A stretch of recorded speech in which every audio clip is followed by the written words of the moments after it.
Minister, I'm just going to lead my brief statement with a statistic that points to, in reference to the 2016 census, which indicated that 375,000 young people in that age bracket, 3% of them will commit an offence annually, and in most cases before the courts involving youth crime, over 50% of those cases are dismissed or struck out for being of a minor nature.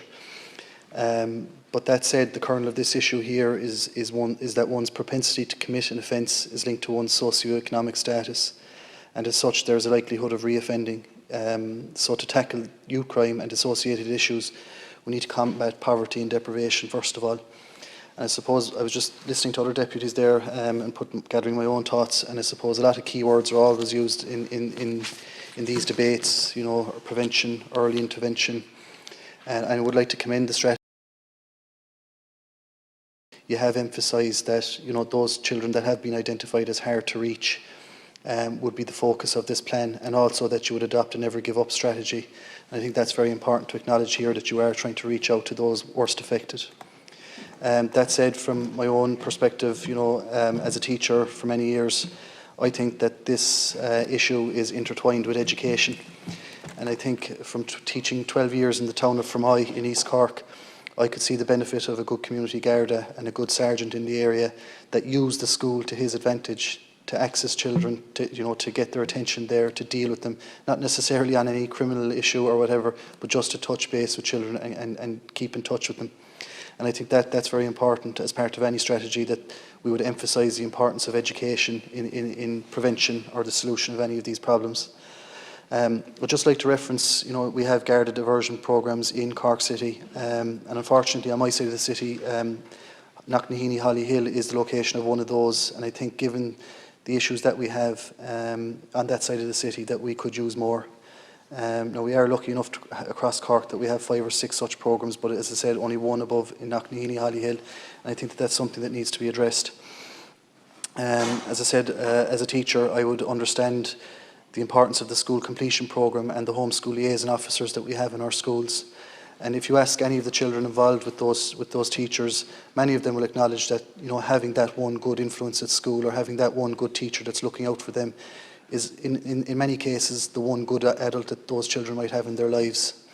And I think that programme in schools, and particularly in our disadvantaged schools, is important that would be continue to be rolled out and expanded into the future. A number of deputies here have mentioned the sports capital grants, and, you know, my understanding is that, you know, in next week's budget that Minister McGrath, Minister Chambers will announce a substantially greater fund for sports capital, which is greatly welcome. And many of those interventions will be targeted at, you know, urban settings and inner city areas, which will be great. And I suppose the one plea that I would make, not just to you, but particularly to the Minister for Education as well, and I've done this repeatedly, is that schools, community buildings are large recipients of state funding. I don't think we get the bang for our buck in that regard. I don't think they're utilised as best as they could. And if that means that children can come into a school facility or a building that's ancillary to a school, be it a sports hall, a swimming pool was mentioned earlier, pitches, whatever it might be, astroturfs, I think that schools need to make those facilities available to the youth of the locality at all hours of the evening, and not just close at 3:30 in the day when a school is shut. And I think that's something as well that we need to address. The visibility of drugs for me is a massive issue, and I think it became more apparent during lockdown that it was more visible on our streets. And I suppose if you're a young person of 12, 13 years of age and you can see that happening down around your local corner, it obviously has an impact on that individual. And I think that taking the visibility of drugs off the streets is vital in anything that we do. And as previous speakers here from Dublin in particular have spoken about drug taking that's quite obvious on the streets, and children being used as mules and so on, and that those issues are also impacting young people in Cork. I'd just like to make a final point on, you know, knife crime is mentioned and the issue of gratuitous violence. And I was listening to Deputy Jim O'Callaghan during the week on TV, and I think he said it quite eloquently that we need to tackle as a society this issue of why young men, in particular young boys, think that, you know, there's bravado or machismo in wielding a knife or carrying a knife with them, or inflicting violence or pain or targeting somebody in some way. And I think that we as a society have a lot to ask ourselves about how we address that issue and why a certain sector of society seem to think that that's an acceptable type of behaviour. Just on knife crime, and I know that we would have had private discussions about this, Minister, over the last 12 months, I do believe a zero tolerance policy is the best policy when it comes to knife crime, and I accept that knife crime sentencing has been increased from 1 year to 5.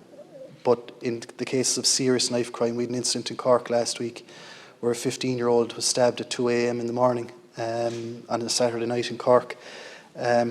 This issue is becoming more prevalent. It's becoming more, they're becoming more violent crimes, and the repercussions that these victims are left with are lifelong and they're for all to see in many cases. And the last point I'd just like to make is, again, to go back to schools. And I think that many of these children, are the first to fall through the trap or fall out of education and so on. And I do believe, in the current building crisis that we do have and the problems that we have with trades, I think there's a perfect opportunity there to try and link or point as many of these affected youths down towards, in terms of getting a trade, or be it a plumber's job or electricians or whatever, and help with that in the coming years. Thank you, Ceann Comhairle.